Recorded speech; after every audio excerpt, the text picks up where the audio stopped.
Hey, hi, it's Alex.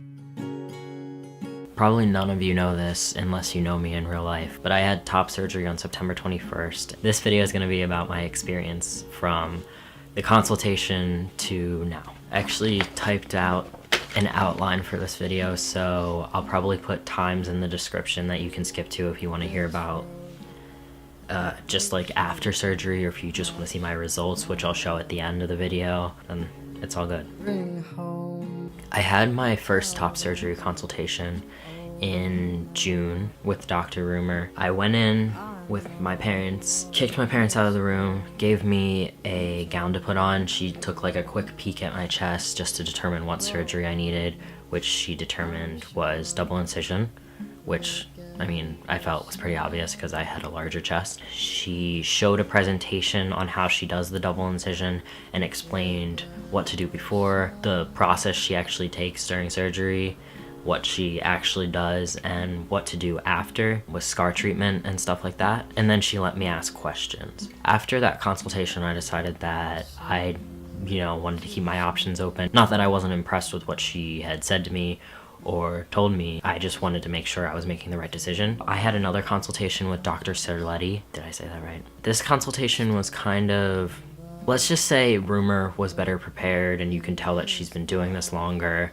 and she basically has it together when it comes to this stuff, because she had a whole prepped presentation, like PowerPoint presentation, and Serletti was basically just like, he gave me the rundown of what he does, took a peek at my chest, and asked if I had any questions. I ended up making my final decision in August because it came down to the point where basically Serletti's office and Dr. Rumer's office were both asking if I wanted them to reserve me a spot. So I had to make my choice, maybe like faster than I wanted to, but I wanted to get surgery ASAP. So I decided to go with Dr. Rumer. She scheduled me for September 21st.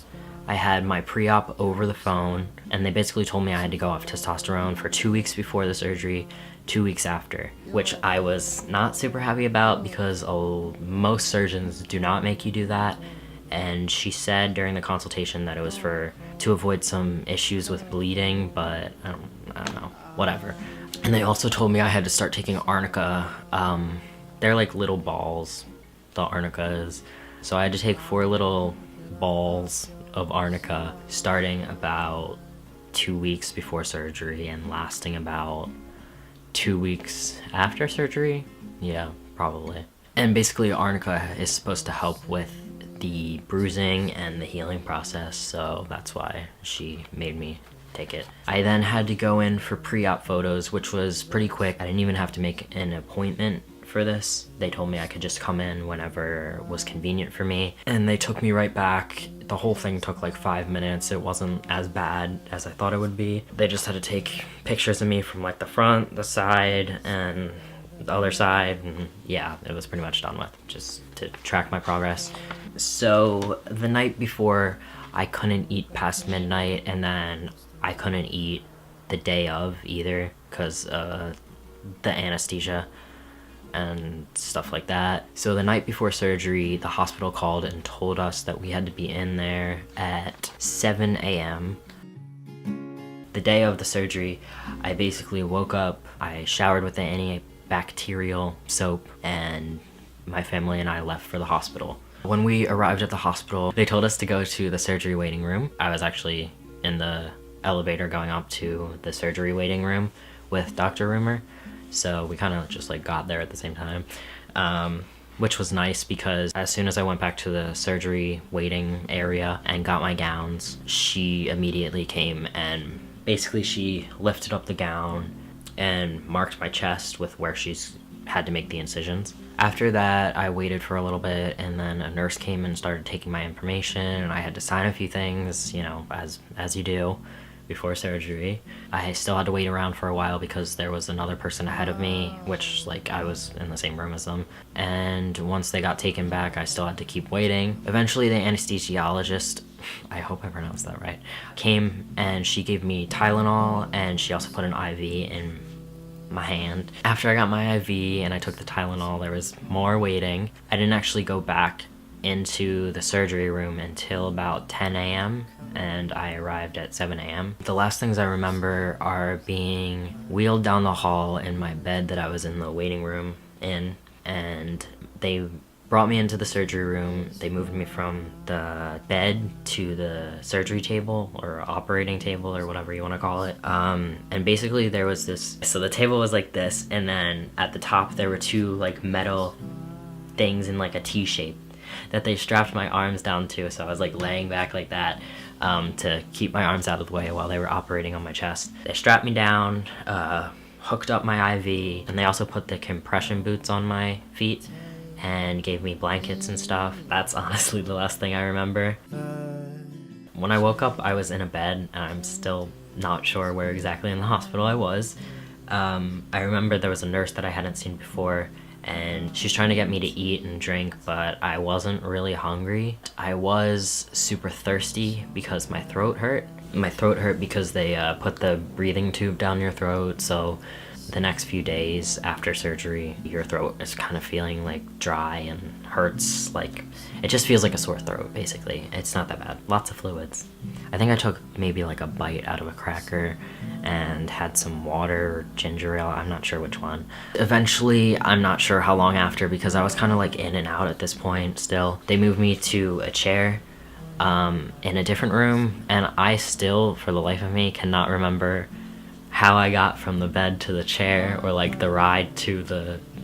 Yeah. And once again, there was another nurse lady talking to me and trying to get me to wake up, because in order for me to leave and in order for them to show me how to like care for my drains and stuff, I had to be awake, obviously. I just remember being super tired, and the light in the room that they had me in was super duper bright, so it was really hard to keep my eyes open. I was like, hey, can you bring my parents in? Basically, they came in. I started getting annoyed because they said I couldn't leave until I woke up, which obviously I understand now. And I was just kind of like loopy still from the anesthesia, and I was just tired and all that stuff. My parents gave me a pair of sunglasses, which were actually my mom's sunglasses. If I can find the picture, I'll put it right here.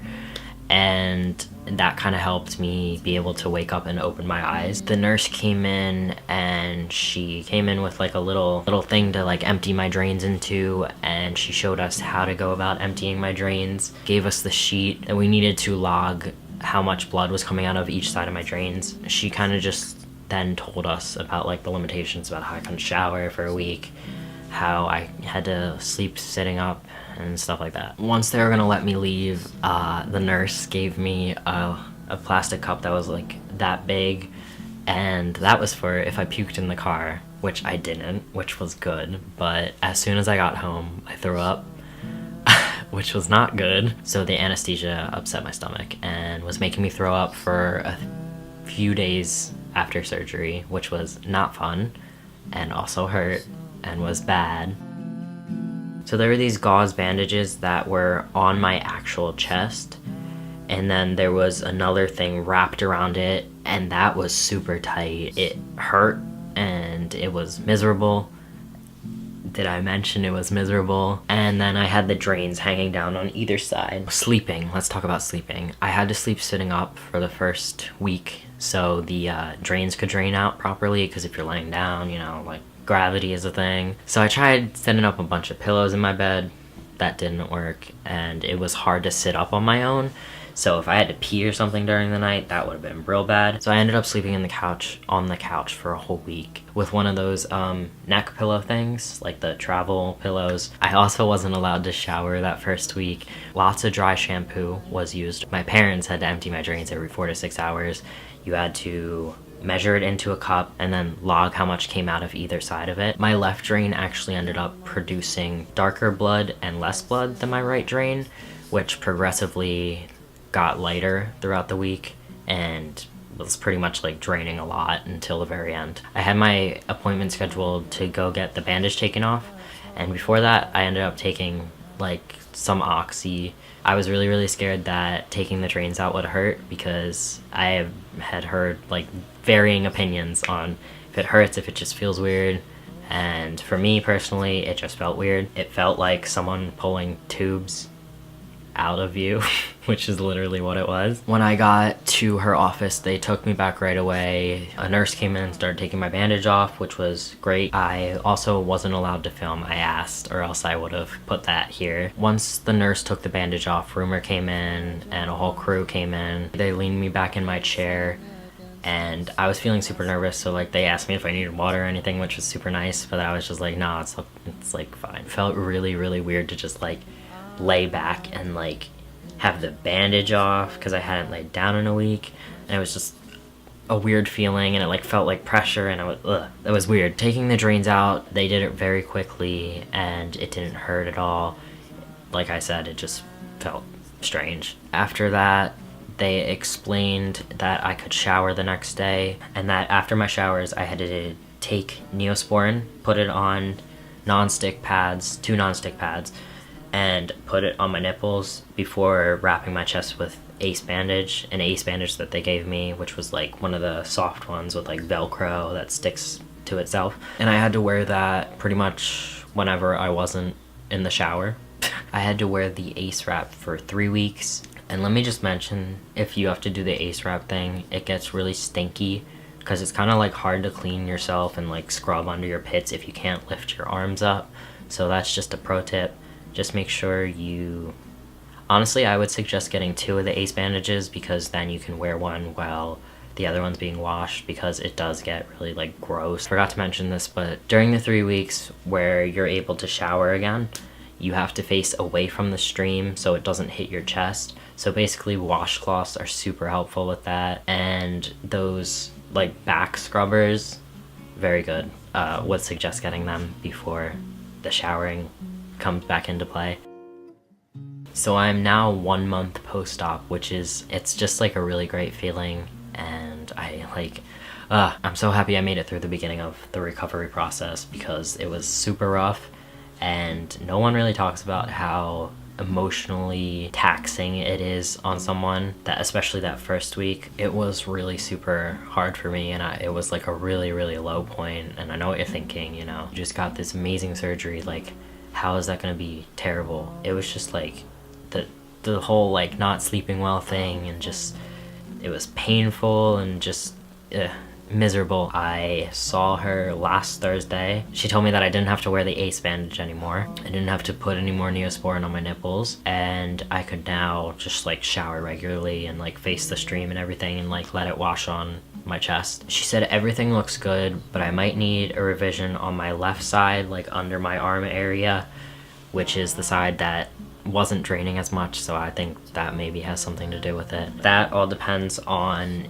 if the swelling goes down on that side after about a year. It's like not a big deal. You just go into her office. You don't even have to like go to the hospital, and she just makes the revision there. So it's all good. My left nipple was inflamed and was like a little red and like puffy, and my right nipple lost pigment a little bit, but she said that might come back. So I'm hoping it does come back, but either way, I'm very, very happy with my results as they are now. I'll show my results at the very end of the video, so if you want to skip then, it'll probably be in the description. She gave me this Silicone scar refinement system, 100% pure silicone gel for scars. Yeah, I put that on after I shower. I just put that on my scars after I shower. At night, she told me to put cocoa butter on the scars to keep them like moisturized and stuff like that, so they don't get all dry and gross. I have pretty much like all movement like of my arms back. It just feels tight on the sides a little bit. I still don't have feeling in my nipples, which like I probably won't get back because I had double incision. I don't have feeling of my chest back either. Here to here, I don't really feel anything in like this area. What it feels like is when you go to the dentist and they numb your mouth, and then like you touch your lip and it just feels like this like you're poking flesh, because that's basically what you're doing. That was my whole top surgery experience from beginning to end. If you have any questions, feel free to ask me in the comments and I will answer to the best of my abilities. Okay, so my room is super messy, so sorry about that. I am now a month post-op. This is my chest. This is the side, as you can kind of like see compared to this side, is that might need a revision, just because it like pokes out more and I don't really like how that looks. Here's the nipple that kind of like lost pigment a little bit, and here's the one that was inflamed, but it's kind of gone down now. It's like fine now. Yeah. I'm like super duper pleased with the result and how flat it is. Hold on, that's from that side. It's still, this side kind of like is more swollen, so it like goes out a bit more here, but I think that's gonna go down. And then on this side, it's super duper flat. I'm incredibly pleased with my results so far, and I know they're only gonna get better because the swelling doesn't go down until at least a year out. My hair looks like a dead rat. I'm so sorry. Thanks for watching. Feel free to subscribe and give it a thumbs up. Also feel free to ask me any questions in the comments and I will try to answer as best as I can. Bye.